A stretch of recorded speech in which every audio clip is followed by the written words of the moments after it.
때는 괜찮았는데 오면서 감기 기운 때문에 목소리가 갑자기 잠기네요.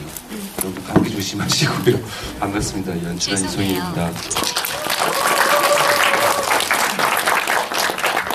대결에서 태진역을 맡은 이희경이라고 합니다. 감사합니다. 네, 안녕하세요. 저기 뭐야, 플래카드 좀 들어주세요. 네, 시크하고 섹시한 승무원 원태입니다. 네, 남쪽으로 간다에서 키트 역을 맡은 김재흥이라고 합니다. 예, 이제 저희가 개봉한 지가 2달여가 돼가고 있습니다. 2달여가 돼가고 있고, 아까 말씀드린 것처럼 관객과의 대화가 저희가 한 26번까지 세다가 그 뒤로는 안 세서 몇 번인지 기억이 안 나는데요. 한 30번 넘어가고 있는 걸로 알고 있고요. 이제 조금 있으면 이제 종영을 앞두고 있기도 한데요. 새로 오신 분들이 계시니까 백야와 지난해는 갑자기 남쪽을 간다, 이 큐어 연작 시리즈인데요. 이 시리즈를 기획하게 된 배경, 지금 이렇게 연작을 만드시면서 감안하게 됐던 부분들이 있으면 새로 오신 분들도 계시니까 말씀 좀 부탁드릴게요. 오늘은 특이하게 기획 의도나 설명을 제가 아니라 너무 많이 들어서 이제 외다시피 한 이경 씨가 한번 해보는 게 어떨까요? 시작되는 얘기고요. 네, 플래카드 손팻말 원태씨만 들고 와서 삐졌고요. 여기 아까 저 말하는데 방해되니까 내려주세요. 아까 들어오기 전에 김일건 PD랑 잠깐 이야기했는데 아마 이제 지금부터죠. 전 세계 큐어 영화들이 이제 2010년, 13년도 이제 풀리기 시작을 하는데 이 영화를 세 편 다 어떻게 묶을 것인지에 관련돼서 좀 짧게 이야기를 나눴어요. 그래서 공통되기는 그냥 2타임 지금처럼 개봉했던 것처럼 2타임 찍지 말고 그냥 3타임으로 영화제이기 때문에 뿌리는 게 어떨까 그렇게 이야기 나왔었는데 작년이 아니죠. 13년이니까 재작년 늦여름에 지난여름 갑자기라는 영화를 모 문화재단에서 돈을 받아서 기획을 했었고 사실 알바였어요. 그래서 거의 한 달 안에 캐스팅, 촬영, 편집까지 거의 한 달 안에 후다닥 끝냈었고요. 원래 저는 다른 영화를 준비하고 있었었는데 그게 좀 여의치가 않았었고 겨울에 몇 달 동안 약간 놀아야 되는 상황이어서 놀면 뭐 하겠느니 제가 좀 약간 싸고 빠르게 찍거든요. 저렴하게 찍는 스타일이어서 겨울에 2편 정도 더 찍어서 3편 정도로 그냥 묶는 게 어떨까. 근데 지난해는 갑자기가 6시간 동안 벌어지는 이야기여서 원래 3편은 처음에 이렇게 기획했던 게 아니었고 나머지 2편 더 이어서 찍자 이렇게 생각이 들어서 그러면 계속 이동을 시키는 좀 산책을 시키고 두 남자만 좀 부각이 될 수 있는 그런 프로젝트를 한번 생각을 해보자 라고 생각을 했었고 6시간 동안 둘이 동행을 하는 이야기를 만들어보자. 그래서 백야도 영화 실시간 타임 움직이는 건 8시간인데 두 사람이 같이 만나서 이제 끝날 때까지 6시간이고요. 남쪽으로 간다도 마찬가지였고요.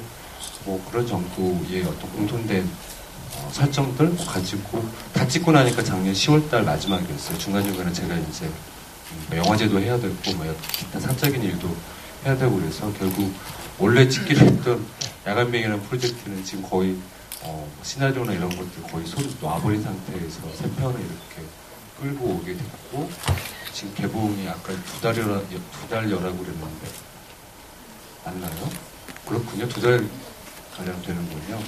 2달 동안 집이를 너무 많이 다니면서 시나리오를 못 쓰고 있습니다.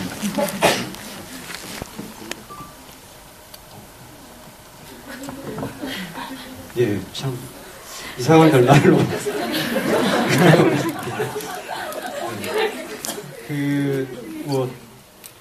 질문을 이렇게 보통 관객과 대화하는 질문을 서로 주고받는 시간인데요. 질문을 고민하시는 동안 여기 배우분들이 나와 계신데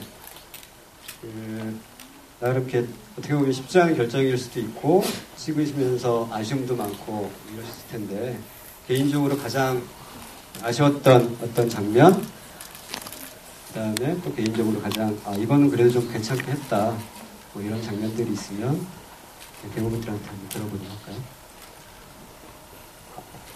할까요? 네, 아쉬웠던 부분은요. 네, 모든 분들이 느끼실 텐데, 제가 그 앞부분에 너무 로봇 같이 걷는다고. 네, 그때 1회차, 2회차 정도 됐던 것 같은데, 그때가 너무 많이 긴장되고, 제가 처음 하다 보니까 너무 어리버리했었어요. 그래서 이것도 신경 써야 되고, 저것도 신경 써야 되고 하다 보니까, 그 슈퍼마켓에서 이제 그 맥주를 이제 그 사러 이제 들어가는 장면이나 이제 나올 때, 그때, 제가 봐도 굉장히 좀, 네, 그렇더라고요. 네. 그런 부분들은 좀 많이 아쉽고, 이제 좀 신경을 써서 이제 앞으로 더 그렇게 안 하도록 이제 그렇게 하고, 좀 마음에 들었던 장면은 아무래도 좀 고생을 했지만, 그래도 진흙탕신에서 그렇게, 그렇게 사랑을 그렇게 확인하고 싶어 하는 부르짖음과 그 말도 안 되는 그 기괴한 행동을 하면서, 네. 그때 참, 네, 되게 힘들었지만 이제 막상 찍고 보니까 되게 좋더라고요. 네, 그래서 아쉬운 건 분명히 남아있지만, 네, 그래서 그 장면이 가장 좀 마음에 들었었습니다.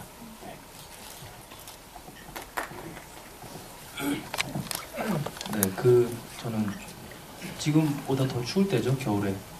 감독님이랑 이제 만나서 되게 찍었는데, 그냥 다 좋았었어요. 촬영 현장 분위기도 좋았고, 준비하는 과정도 좋았고, 캐릭터도 재밌었고, 아쉬운 거는 이제 딱 한 가지인데, 상대 배우가 좀 마음에 안 들었었어요. 그거를 빼놓고는 다 좋았습니다.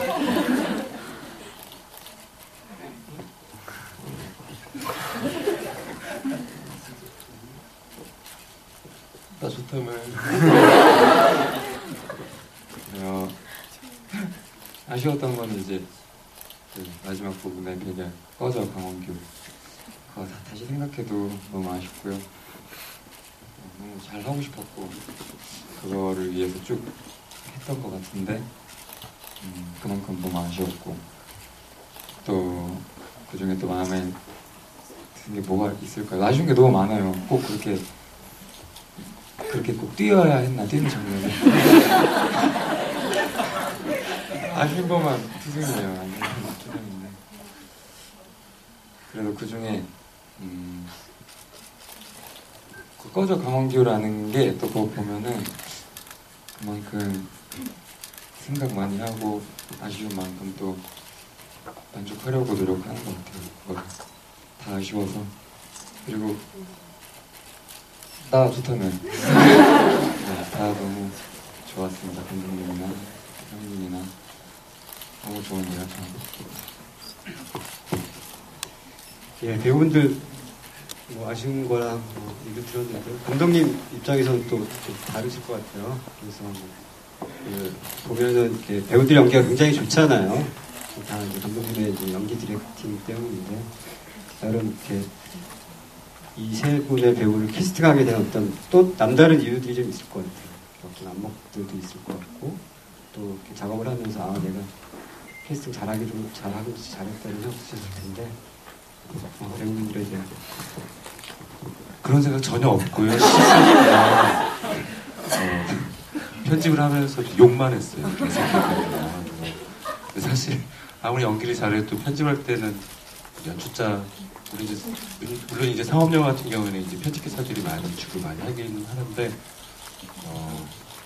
제가 이제 올빼미 체질이잖아요. 그 작업이 대부분 시나리오나 편집이나 촬영할 때만 촬영 스케줄에 맞추고 나머지는 거의 이제 아침에 사는데 아침에 해가 올라오면 이제 편집을 할 때 놓고 보면 한 놈 한 놈씩 죽이는 꿈을 꾸기 시작해요. 이제 쟤는 왜 그렇게 현장에서 뭐라고 했었는데 뭐 이렇게 말을 안 들었을까? 얘는 이경이는 왜 저렇게 뛰는 거가 저지랄이지? 재영이 같은 경우는 초반 하루 1회차, 2회차 때 걷거나 뭐 하는 건데 걷는 게 문제가 아니었고 너무 얼어 있어서 예를 들어서 오른쪽으로 가세요. 뭐 이러면 왼쪽으로 가고 개새끼야 왼쪽으로 가시면 돼요. 계속 다시 반대로 그리고 이제 그게 편집할 때는 고스란히 이제 드러나거든요. 이게 좀 덜 어색한 부분들을 거의 이제 초반이었기 때문에 거의 20테이크 다 이상이었어요. 그 저희 같은 경우는 그 중에 이제 제일 나은 것들을 선택을 하는데 만약 20개 중에 하나도 없다고 하면 욕이 튀어나가는 거잖아요. 제 탓은 안 해요. 배우한테 뭐든지 불러대죠. 근데 원태 씨만 빼놓고 나머지는 다 거의 처음이었었죠. 그 이경 씨 같은 경우도 아마추어 무슨 영화 동아리 이런 데서 단편, 2편 정도 찍고 저랑 작업을 처음 했었고, 재흥 씨는 생애 처음으로 영화를 저랑 같이 찍었었고, 태희 씨만 이제 기존에 3월달에 개봉하죠. 지옥화라고. 백야보다 먼저 찍었던 지옥화라는 영화가 장편인데 개봉을 앞두고 있거든요. 그 이전에도 뭐 심장의 뛰나라든지 독립영화제에서 많이 봤던 단편 영화들도 많이 찍고 이래서 기존에 이제 좀 탄력이 좀 붙은 뭐 이런 상황이었고, 재흥 씨나 이경 씨 같은 경우는 이제 초반인데 뭐 없어요. 별거 없고 잘할 수 있다라는 걸 계속 그냥 집중만 시키는 게 감독 역할이고, 두 사람이 뭐 알아서 열심히 잘했던 것 같습니다. 그리고 캐스팅할 때는 전 눈이 좋은 사람이 좋아요. 눈이 좋은 사람이 좋고, 그리고 멜로 영화 특히나 더 그런 것 같더라고요. 근데 원태 씨 같은 경우는 밤에 이 촬영할 때 촬영 스태프들도 다 그랬고, 참 쟤는 아이라인이 좋아. 우리가 뒤에서 카메라 뒤에서 못 듣죠. 못 듣고 있는. 그리고 이경 같은 경우는 눈이 째졌잖아요. 눈이 째졌는데 이런 눈은 살짝 카메라만 아래 살짝만 숙여주면 훨씬 아이라인이 훨씬 잘 잡히고, 처음에 봤을 때도 눈빛이 잘 잡겠구나라는 생각이 들어서 캐스팅하게 됐고, 재흥 같은 경우는 눈이 단추구멍이잖아요. 그래 오늘 갈 때까지 가보자. 눈빛이 되게 수줍은데 되게 슬퍼 보였어요. 그래서 충분히 한번 빼내보자라고 생각이 들어서 저한테 모험했었죠. 모험했었고, 영화 중간에 엎어보려고 했어요. 도저히 내가 시인들 잘 잡들이는 걸로 유명하긴 한데 친구는 태어나서 처음 하는 연기이기 때문에 도저히 안 되겠더라고요. 그래서 전화기를 만짝거리면서 그 옆에 있는 김일권 PD한테 없자. 지금 뭐 태풍도 계속, 작년에 태풍 여러 개 왔었잖아요. 그 사이에서 촬영을 해야 되는데, 뭐 예를 들어서 오늘 이렇게 예쁘게 석양에 나무로 찍어놨는데 며칠 후 태풍이 지나고 가서 보면 나무가 부스러져 있고 막 그랬어요. 그래서 그런 여러 가지 여건도 안 좋았었고 막 이랬는데 그래도 한번 해보자 라고 생각이 들었었고, 남주로 간다 지금 막 보셨지만 엔딩으로 갈수록 재흥 씨 같은 경우 몰입도가 훨씬 좋아져서 다 찍고 나서는 혼자 자화자찬하는 거지 속으로. 그냥 사람 보는 눈은 있구나. 그랬었습니다. 사실 재흥 씨 캐스팅하는데도 그냥 그냥 모르겠어 별로라고 했던 김일권 PD, 그리고 촬영할 때도 별로야 별로 네가 알아서 해라고 다 했는데, 마지막 편집본 보고 나서는 첫마디 재흥이 좋더라고 이런 얘기를 했을 때, 그래 속으로 내가 사람 보는 눈이 있구나. 그만하겠습니다. 예. 작곡의 순간들을 보고 계신 것 같고요. 일단 질문을 받아보는 순서로 좀 넘어가 볼까요? 질문 있으신 분 손을 들어주시면 저희가 질문을 하도록 하겠습니다. 가운데.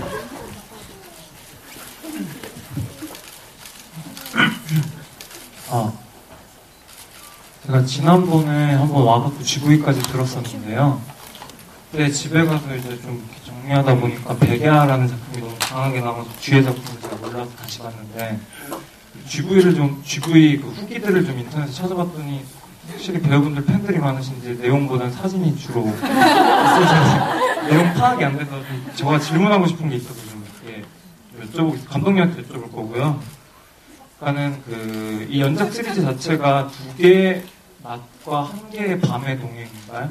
그렇게 돼 있는 걸로 알고 있는데, 그 2개의 작품을 다시 보면서 봤는데, 이제 햇빛이 계속 비치는 상황에서 상황이 진행되는데, 이 햇빛에서 상황이 진행되다가 결국에 이들이 폭발하고 감정이 드러나는 부분이나 아니면 감정이 해소되는 부분들은 다 햇빛이 지거나 석양이 지거나 아니면 햇빛이 차단된 공간에서 그런 장면들이 나오더라고요. 중간중간에 감정이 극대화되는 순간에도 계속해서 햇빛을 구름이 가린다거나 아니면 햇빛을 무슨 이런 의상 같은 게 가려서 햇빛을 가리고 있는 게 보여서 햇빛의 의미가 좀 어떻게 사용하신 건지, 뭐 의미가 있다면 어떤 건지 좀 궁금하고요. 그리고 하나는 오늘 보고 그때는 몰랐는데 오늘 보았는데 남쪽으로 간다 마지막 장면에 그 끝날 때 이제 꺼져 한 다음에 부르더니 거수경례를 하더라고요.